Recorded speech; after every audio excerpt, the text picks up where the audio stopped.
규제의 끝판왕. 토지거래 허가. 지금 이번에 4개 동만 지정됐지만 그렇죠. 4개 동만 지정하라는 법이 어딨어.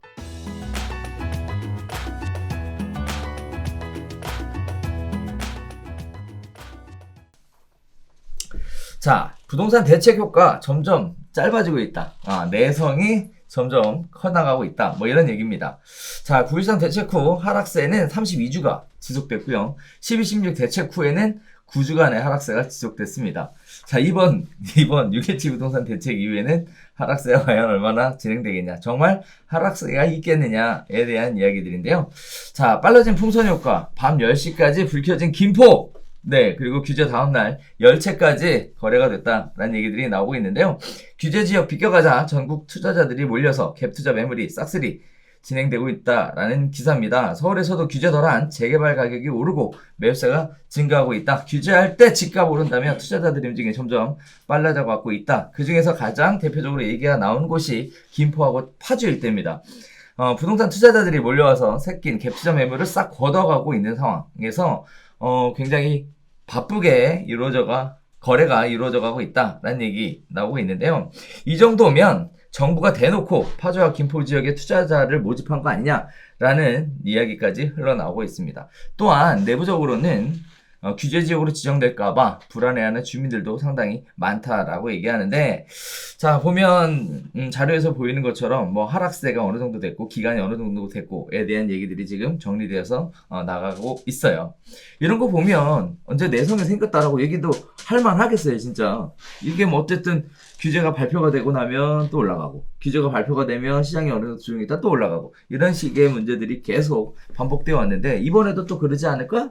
라는 21번째 대책을 맞이해서 사람들이 이렇게 생각하지 않을까?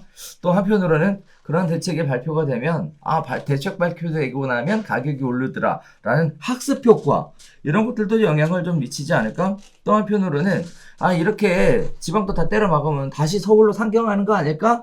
뭐 이런 식의 이야기들이 계속 나오고 있으면서 풍선 효과는 가장 지속될 것이다. 뭐 이런 다양한 이야기들이 나오고 있는 상황입니다. 자, 우리가 배웠던 것 중에 하나는 뭐냐면 시장은 굉장히 똑똑하다라는 거. 네, 돈이 굉장히 잘 빈틈들을 찾아가는 모습들, 이런 모습들을 보여줘 왔는데, 이번 효과도 제가 개인적으로 볼 때는 오래 안 갈 것 같은, 네, 이런 생각들이 조금 들기는 해요. 아무래도 학습 효과에 대한 부분도 충분히 인정하는 부분들이고, 시장에 대한 상승 기대감도 여전히 남아있는 상황이고, 그 중에 대표적인 게 유동성에 대한 부분들이 줄어들 가능성이 거의 없어서, 네, 앞으로도 이런 부분들이 당분간 지속되지 않을까라고 생각을 하고, 그래서 정부에서도 굉장히 선제적으로 대응을 하지 않았나라고 생각을 하는데, 일단은 파주하고 김포 다시 묶는다고 하지만 계속 관심 가지지 않으실까요? 요즘 또 단위 굉장히 크잖아요. 사고 싶어? 아는 분이 사실은 얘기하더라고. 조금 있는데 여기 가고 싶은데 발표됐는데 어떻게 하냐고. 그래서 그러니까 본질에 집중해서 가야지. 규제 지역 이런 거는 생각할 필요 없어요. 그래요? 그렇지. 아니 파주랑 김포에 규제에서 풀렸으니까 지금 여긴 가야 돼. 묶인다니까. 그래. 네, 그럼 똑같이 지는 거잖아.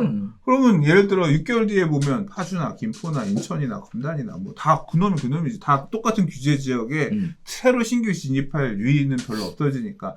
결국 투자한다는 얘기는 내 물건을 얼마나 비싸게 와서 사줄 수 있는 사람이 많으냐를 보고 들어가는 거잖아요. 그렇죠. 6개월 뒤에 1년 뒤엔 똑같아진다니까. 똑같이 규제 지역으로 가고 호가만 이렇게 올라갔다. 출렁임이 조금 그 그래프가 시점이 다를 뿐이지 결국 달라지는 거죠. 그래도 어쨌든 지금 안 묶였으니까. 그러니까 진입할 수도 있다. 진입할 수도 있고, 그리고 당분간 묶일 때까지 가격 상승을 기대해 볼 수도 있고, 그러니까 이런 얘기를 하더라고요. 본질을 보고 가야지. 이런 얘기들 내가 여기에 수요를 갈 수 있겠다. 여기가 좋겠다. 뭐 그런 게 있으면 가는 게 맞는 거고. 저는 별로 관심 없어요. 짤짤이 하는 거. 짤짤이 표현 좀 그렇지만 네. 그러니까 저의 관심 지역들이 아니기 때문에 근데 저는 그냥 가는 사람들도 있겠구나 싶은 거죠. 근데 이제 가시더라도 그런 부분들을 고려해서 이제까지 안 가고 뭐 했어요? 관심 있었으면 이제 땅이 팔렸대. 이제 됐대. 이제 땅이 팔렸대. 20년 갖고 있던 땅이 이제 팔려고. 그것도 부천 쪽에 갖고 있던. 부천 안 올랐잖아요, 계속. 그다음 최근에 이제 올라가잖아요. 최근에 올라가면서 이제 겨우 20년에 만에 땅이 팔렸답니다. 그래서 땅 팔린 자금이 있는데 이제 본인이 어떻게 하면 좋겠냐 이런 얘기를 하시더라고요. 그래서 사실 제 대답은 뭐였냐면 쓸데없는 생각하지 말고 돈 꽉 들고 있어라. 그게 제 대답이었어, 사실은. 근데 네. 그러니까 이번 대책 결국 뭐 좀 말씀하신 내용이 내성 뭐 이제 얼마나 이 대책이 효과가 길게 가겠냐 이런 말씀하셨는데 좀 약간 질문이 잘못됐어 내가 생각할 때. 이게 보면 약을 지금 몸이 온몸이 아파. 머리도 아프고 발도 아프고 다리도 아프고 막 다 아파. 지금 이 약이 무슨 어디 아픈데 쓴 약이야? 팔이 아픈데 쓴 약이잖아. 그렇죠. 법인이 갖고 가서 동네 물건 쓸어 담고 이런 거 하는데 니는 법인 안 돼. 팔 고치려고 하나 쓴 거잖아, 야. 그리고 수도권 풍선약과 작구다. 무좀 고치려고 치료한 거잖아. 무좀약 쓴 거. 그거 2개 쓴 거야. 지금 머리는 두통은 또 한쪽에 두통 아픈 이유는 있는 거야. 네. 그거는 12, 16 대책으로 일단 땜빵을 해놔서 근데 아직 불안하긴 해.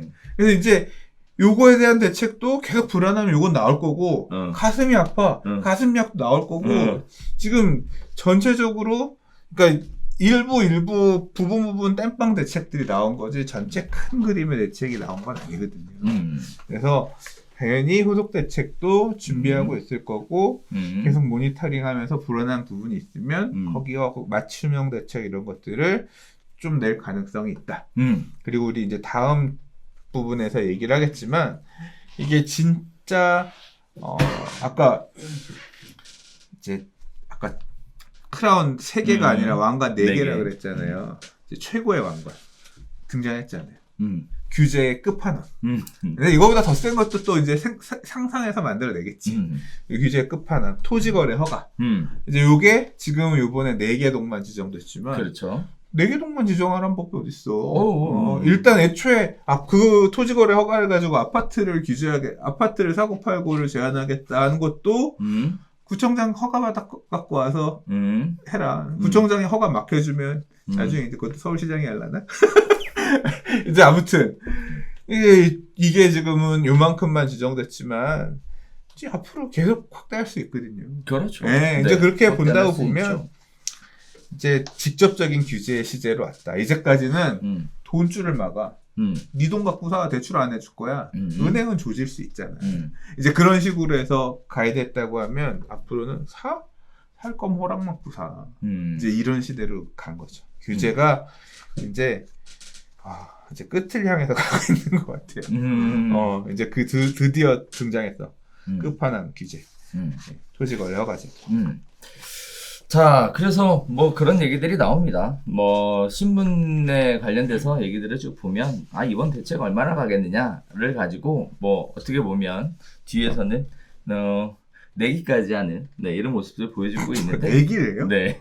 이런 모습 보여주고 있는데 선생님 얘기하셨던 것처럼 뭐 변종 바이러스가 계속 생겨나고 있고 정부는 빠른 백신 개발을 하고 있는 상황이라서 이게 규제의 부작용이 다른 영향을 가져올 거고 그 영향이 만드는 이제 시장 불안 요소를 잠재우기 위해서 또 이제 또 다른 약을 써야 되는 거지. 그렇죠. 지금 대표적으로 예상되는 게 뭐예요? 아까 잠깐 얘기를 했지만 제일 불안한 지금 약간 좀 불안해질 수 있는 계층이 무주택자 계층이 됐다고 했잖아요. 그렇죠. 수도권 지역에서도 조정 대상 지역이라고 하는 규제 지역 때문에 대출 제한 등등이 생기고 이제 물건들이 임대 물량이 줄어들면서 전세 가격이 불안해지기 시작한다고 하면 되게 애매하게 끼는 그런 상황이 생긴다고 그랬잖아요.